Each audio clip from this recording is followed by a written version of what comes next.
and from the one God, from the one person who has come into the world to pay for our sins and pay the penalty and take on the consequences, so that when we come to him in faith and repentance, we will discover that our sins have been forgiven and that we are welcome to enter into the kingdom of God. So, Lord, thank you today. I pray that you also bless us as we look into your words this morning. Thank you, Lord, for the words today in Jesus' name. Amen. Ayan. Magandang umaga po sa inyong lahat. This is today is Saturday. Emma was telling me that yesterday I keep saying Tuesday because I was thinking second day of the month, and it must be Tuesday, but it was Friday. So ayan po, good morning, and it's Saturday today, and tomorrow will be Sunday. Well, this morning our readings are from Deuteronomy chapter 1, and thank you, Sister Susan, for posting those reading plans, ano. Medyo parang baliktad lang yung pagka-post mo, but I guess you know, it there is a way to reverse those so that they could be put in place. But so ayan po, today Deuteronomy chapter 1. So we're done with Genesis 1, where we learn about God being our creator, but not a creator who creates everything and then lives his creation. No, we learn that God is committed to his creation. He enters into his creation and relates with those he created. Talagang doon pa lang sa Genesis, we begin to see the intentions of God. God wants to gather a people for himself. God wants a people who love him, trust him, know him, and he wants them to love him, trust him, and really obey him. Ayan po. And that's why we learn so many things in Genesis, so we can trust in the Lord because he is the creator, he is the sustainer, and he also is the redeemer. Now, and then we also moved yesterday in Exodus. We learned that yung darkness need not be feared because most often darkness provides a prelude to the inbreaking of light, no? Kaya yung Exodus chapter 1, it describes to us what happened to Israel, no, from 70 to over 1 million people, and they keep growing. And the Pharaoh wanted to stop them from growing, and he wanted to decrease the population. So he forced them into slavery, forced labor talaga. But the more they suffered, the more they reproduced. Hallelujah. So he tried genocide, but genocide did not work. And in fact, in his attempt to kill the babies of the Israelites, Moses got to be adopted by uh, the princess of Egypt, the daughter of the king who adopted Moses, and Moses would be raised up as savior to Israel. Oh, what a beautiful story! Again, Exodus, the story of deliverance, the story of salvation, but it was preceded by a lot of sufferings, a lot of attempts by the enemy to destroy God's people. Yan po yung readings natin yesterday. Now today, we're looking at Deuteronomy. Deuteronomy chapter 1. And sadly, I won't be able to show the slides to you today, but we could read some of these verses. Ano. Let me just give you first, ano ba yung, what is Deuteronomy chapter 1? Deuteronomy chapter 1 provides a setting. No? Deuteronomy chapter 1, yung setting po is that Israel is just about to enter the promised land. They were at the other side, no? Hindi pa sila nakapasok, but they are on the other side. And they're just about to cross the Jordan to move into the land promised to them by God. So what will Moses do?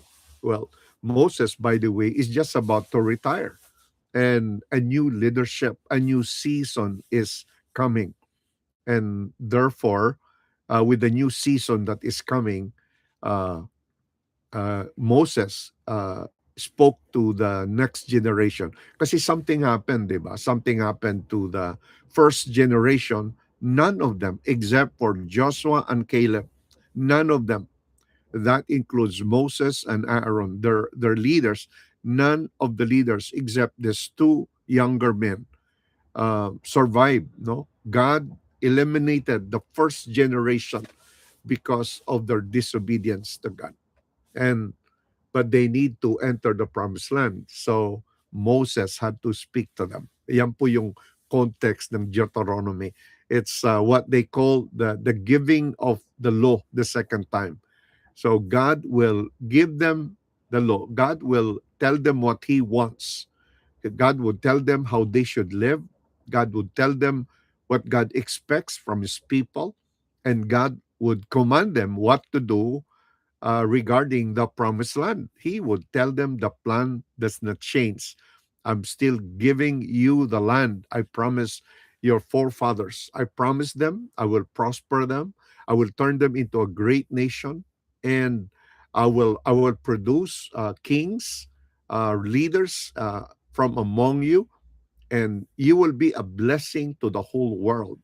But before you could be a blessing to the whole world, I'm giving you a land. Yan po yung context ng Deuteronomy. So, ayan po. So let me read a few, no? Yung verses 1 to 6 ng Deuteronomy tells us about the place and time where they were, where Moses gave them something and what he gave them. So let me read that, no? Sabi niya, these are the words Moses spoke to all Israel in the wilderness east of Jordan, that is in the Arabah, opposite Suf, between Paran and Tofel Laban, Hazeroth and the Zahab. It takes 11 days to go from Horeb to Kadesh Barnea by the Mount Seir road. So, okay, Mount Sinai, if you remember that, yung Horeb, Mount Sinai, another name, Mount Sinai, uh, it takes 11 days, no, uh, to walk, no, to go from Horeb to Kadesh Barnea by the Mount Seir road, but it took them 40 years. Can you imagine that? No, 10 days, uh, 11 days of travel uh, ended up a 40 years of journey. And what happens was it took 40 years for God to reveal Himself to the next generation. It also took 40 years to eliminate the first generation who refused to enter the promised land. Thankfully, the second generation was willing to enter the promised land, but the first generation said no, we will not enter the promised land. Pero noong when God told them na they could not enter the promised land, wow, they said, now we want to enter the promised land. And God said, no, you cannot enter the promised land. So they went ahead, no? They went ahead to fight the enemies, but without God guiding them, they could not do what they wanted to do. Okay? So now in the 14th year of the first day of the 11th month, Moses proclaimed to the Israelites all that the Lord had commanded him concerning them. This was after he had defeated Sihon, king of the Amorites, who reigned in Heshbon, and at Idrel had defeated Og, king of Bashan, who reigned in Astaroth, east of the Jordan, in the territory of Moab. Moses began to expound the law, saying, the Lord our God said to us at Horeb, you have stayed long enough at this mountain, break camp, and advance into the hill country of the Amorites, go to the neighboring peoples in the Arabah, in the mountains, the western foothills, in the Negev, and along the coast to the land of the Canaanites and to Lebanon. Ito po, pagkatapos ng Horeb, God told them it's about time to get in. It's about time to go in. Sinasabi ng Lord sa kanila. Okay? But they were unwilling at first to live, no? So yan po, verse 1 to 6, yung setting, verses 6 to 18, the command to leave Mount Sinai and appoint leaders, so to prepare them to enter the land. That's so God instructs uh, Israel to break camp at Mount Horeb or Sinai and proceed to take the promised land as promised to their ancestors. Verse 6 to 8.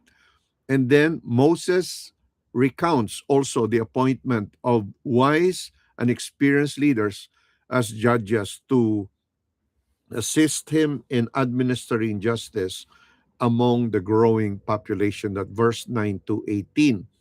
Now, verse 19 to 23, ito po yung while before they left, before they left, part of the plan was to send spies. So he sent 12 spies, no? Each from one from each tribe of Israel. And you know what happened? Yung 10 spies came back with a bad report. The two spies, that's Caleb and uh, yung two spies po, si Caleb and the other spy and Joshua, they came back with a good report. So the question was, whose report will you believe? Will you believe the 10 spies who said, wow, there is no way we can conquer that land? No way, because there's a lot of giants there and they will overpower us. Yes, the land teems with talagang with honey. It teems with it is so abundant that the land is so fertile and abundant. But ganun sila, no, that but the giants are there. Pero itong si Joshua and Caleb brought the good report and said, wow, surely the land is fertile, it's very abundant, and here's some samples of the kind of fruit that we sow there. And surely God has given us the land. Magkaibang report, no? Can you imagine that? All of them, they saw the same thing, but they came back with different conclusions. Di ba ganyan tayo minsan, ano? Na we see something, we hear the same thing, and we come up with different conclusions. And you will see that the conclusions depend on your faith. It depends on your knowledge. It depends on how well you understand God's plan and God's will and God's capacity. Kaya nga, I'm just thinking about us today. Now, what a beautiful plan yung ating reading, no? Now, we started with the all-powerful God who has the capacity to create the original creation, but also has the same capacity to lead us towards the new creation, the redeemed world and humanity. Ganyan si God, no? And of course, Exodus, God is telling us you will face challenges and problems in the world today, but do not worry, do not be overwhelmed by the challenges that you face, because all of these only serve as a prelude to what is coming, a prelude to the grace and mercy of God that is coming to you. Okay, yan po yung word the Lord. And then so what happened? So he sent them spies, and the spies came with different reports. And what will happen? Well, okay, what happens now? Because the 10 spies emphasize the strength of the enemy, while the two spies, si Caleb and Joshua, emphasize the strength of Yahweh. Ayan po, napakaganda na contrast, ano? And Moses reminds them of God's past faithfulness and assurances of fighting for them, but they still did not believe. Ayan. So, in verse 34 to the final verse, no? So these itong itong chapter 1 has four parts. Yung verse 1 to 6, the setting, yung verses 7 to uh, verse 7 to 18, or verse 6 to 18, yung command to live Horeb and appoint leaders, and verse 19 to 33, the sending of the spies and the people's rebellion at Kadesh Barnea. And so, what could have been an 11 days journey towards the promised land ended up 40 years. And also 34 to 46 is now God's judgment and their failed attempt to enter the promised land. But now God is speaking to the second generation. Learn from their past, learn from these mistakes, learn from their disobedience, so that you will not commit the same sin as they did. Wow. So yan po. So the question now is, how do we apply this into our lives? Okay? So let me just also read, no? Gusto kong basahin pa rin yung ibang verses, ano? I like to read yung final part, no? Final part ng Deuteronomy. Uh, okay. Okay, verse 42, but the Lord said to me, ay kasi, okay. Then you replied, we have sinned against the Lord. We will go up and fight as the Lord our God had commanded us. Parang, okay, God told them, you now it's time to enter the land. They said, no, we cannot enter the land because of the report of the 10 spies. They believed the 10 spies, but not Joshua and Caleb. Uh, and so they refused. And Moses told them, okay, you do not want to enter, you can never enter the land. When they heard that, they changed their mind and said, okay, papasok na kami. But God said, no. Ito po yung sabi niya, you replied, we have sinned against the Lord. We will now go. But the Lord said to me, tell them, do not go up and fight, because I will not be with you. You will be defeated by your enemies. So I told you, but you would not listen. You rebelled against the Lord's command, and in your arrogance, you marched up into the hill country. The Amorites who live in those hills came out against you. They chased you like swarm of bees and beat you down from Seir all the way to Hormah. You came back and wept before the Lord, but he paid no attention to your weeping and turned a deaf ear to you. And so you stayed in Kadesh many days, all the time you spent there. Okay? So, uh, ayan po. Let me just also share some of the key truths, no, to learn from chapter 1. Una, yung obedience and disobedience. We have a choice. They had a choice of either obeying the Lord or disobeying. And sadly, most of Israel's history up till this point was a history of disobedience. There is also faith versus unbelief. Faith and unbelief. And then there is a call to remember God's faithfulness. God is telling Israel through Moses, despite their rebellion, God did not give up on his plan, and God did not give up on us by allowing the second generation to grow, you know, to grow. So to grow and become mature, so that you are now ready to enter the promised land. And then there is also the theme of divine guidance and protection. Ito po yung assurance ng Deuteronomy, that when we obey, when we opt to obey, we are assured of guidance and provision ni Lord. And there is the truth that the promised land as a gift and responsibility. So ano po yung promised land natin today? Our promised land is salvation, the gift of Christ and the salvation He gives to us. So yung relationship natin kay Lord, yung walk with Him, relationship with Him. It's the place and time, and parang it's a promised land at the moment. Of course, one day we're going to live with the Lord in the new heavens and the new earth. Okay? Hallelujah. So ayan po, as okay. So what is God saying to us today, no?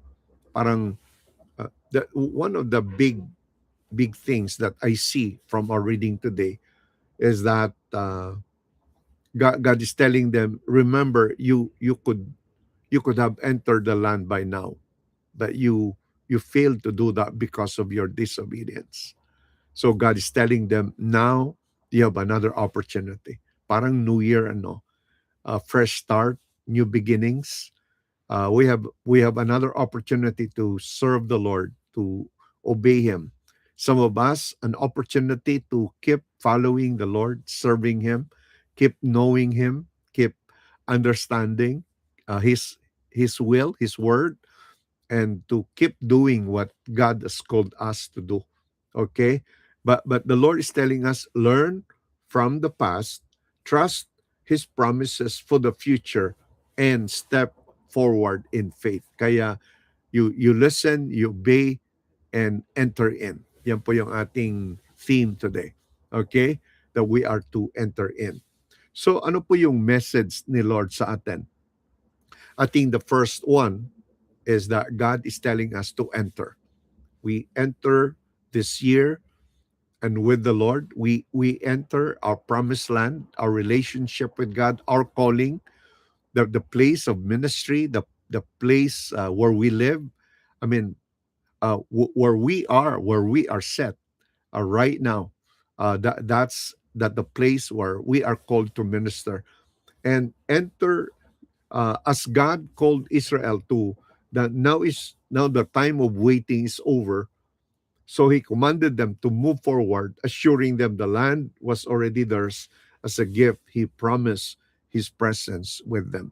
Okay. He also warned them, and He warns us now about the failure of fear. If we fear, we will fail. So we are not to fear, no?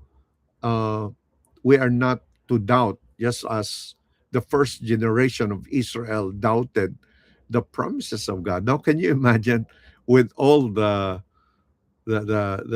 assurances made by God, delivering them out of Egypt, entering into covenant with them at Mount Sinai, you know, calling them to be His people, and promising them, I will be with you all the way, and then commanding them to enter the land, but with a simple test of whether they would believe what He said, or they would believe the words of their friends, of the 10 other spies who brought in a bad report.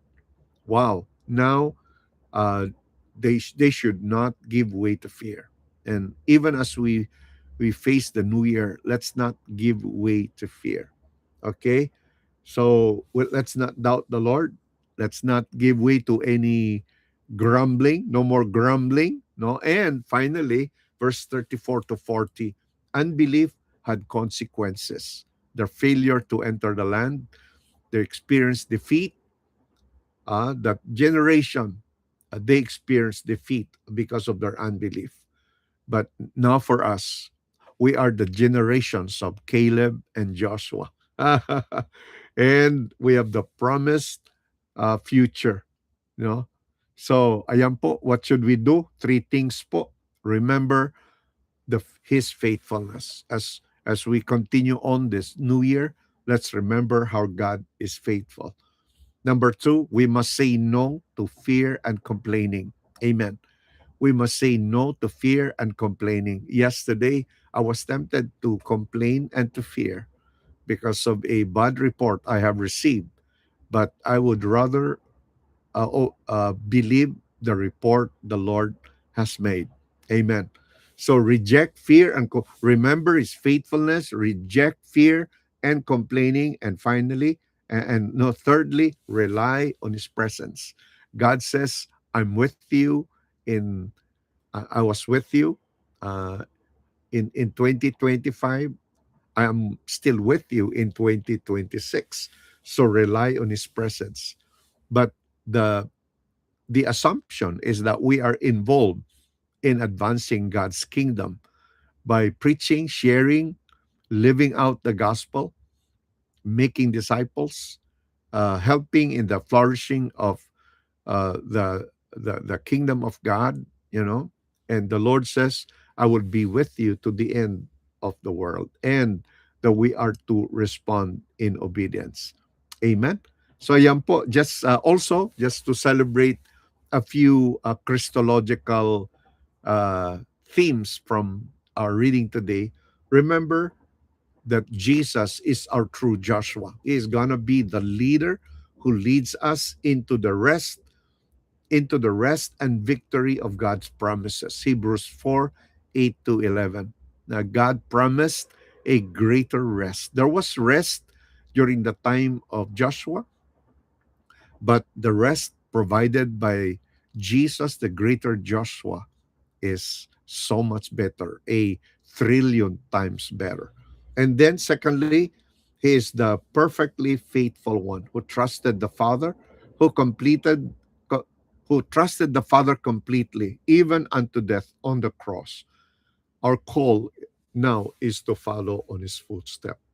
And of course, that Jesus is the ultimate promise keeper. Every promise of God finds its yes in Jesus Christ. Second Corinthians 1:20. In Christ, we have assurance of God's presence, power, and provision for the year ahead. Amen. So let us pray. Lord Jesus, as we enter this new year, we confess our fears and our tendency to trust our own sight and insight, what we see and what we think, more than your word. And thank you for your perfect faithfulness. We trust the promises and assurances of the three readings we have read so far. Hallelujah. That we have the all powerful God, our Creator, who not only created everything out of His wisdom and will and purpose and for His glory, but Lord, someone who has come to deliver us. Thank you, Lord, for what you have done, what you have accomplished. And Lord, there is so much more that you will accomplish, that we will also execute, that we will also appropriate into our lives. And today, Lord, thank you. We remember your past faithfulness. We say thank you for what you have done last year. And Lord, we say we trust you as we advance for the new year. Thank you, Father God. And we love you with all our hearts. Guide us by your Holy Spirit and strengthen us, Lord, today in Jesus' name. Amen. And Father, I pray for everyone who is part of the King's Word. Lord, I thank you that this devotional will continue on, that the people will be encouraged, that we will be able to pray together, that we will be able to trust you together, that we will be able to declare the gospel together. Thank you, Father. Thank you, Lord, for blessing everyone. Thank you, Lord, for faith arising. Thank you, Lord, for wisdom. Wisdom, Lord, wisdom of God upon your people, so that we can be your servants in the world today, in Jesus' name. Amen. So thank you for joining with me, and I appreciate all of you. God bless you po. Bye-bye po. See you tomorrow. I think tomorrow ang ano ba yung reading natin tomorrow?